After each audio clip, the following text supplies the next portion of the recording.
Sally, si Ma'am Trina ba nasa loob? Ayan, sakto. Na-approve na kasi ni Architect Marcelo tong updated brief ko for Alegria. So, ipepresent ko lang sana kay Ma'am. Kausap si Sir Edward, Dad. Yung board director. At major shareholder. Bakit ka bumabulong? This Via case is ruining us. It wasn't too long ago na ikaw mismo gusto mo siyang mapatanggal sa posisyon, di ba? Hindi sa ganitong paraan.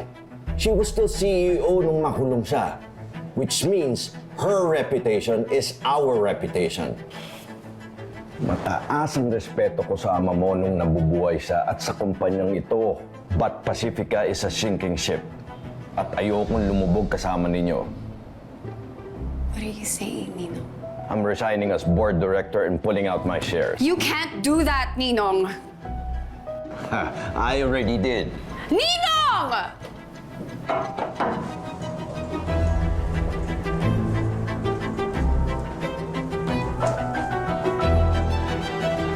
Where are you? I told you to be here in 5 minutes. But if not, what the? Who are you? Hi po, sir. Ako po si Nika Aquino, junior architect po sa Pacifica. Gusto ko lang po sanang sabihin sa inyo na parang hindi naman po yata tama na mag-pull out kayo sa Pacifica. This is very unprofessional. At ginagawa ko lang po to for my future as a professional. Kaya sana po pakinggan niyo po ako. All right. You have 1 minute. Naiintindihan ko po na nag-aalangan kayo. Pero successful naman po ang Pacifica way before na mag-step in as CEO si Ma'am Via. Kung totoo man po o hindi yung binibintang sa kanya, sa tingin ko po hindi namin deserve na madamay dun sa mga consequences na yun. Dahil sa loob ng building na to ay puno ng junior architects na desperadong mabigyan ng chance na mapatunayan yung sarili nila. Some even desperate enough to confront a board director kasi naniniwala sila sa kakayahan nila.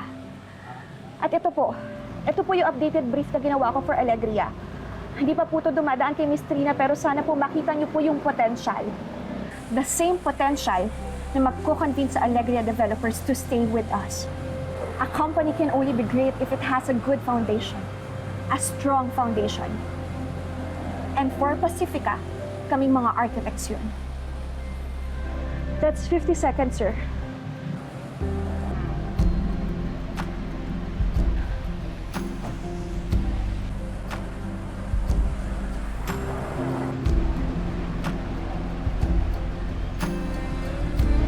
All right. I'll go over this. Thank you po, sir. Thank you so much po. Sige po, ingat po kayo.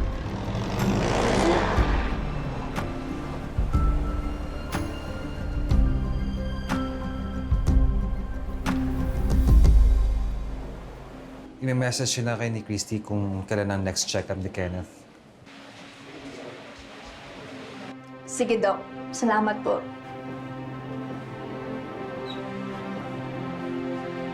Daddy?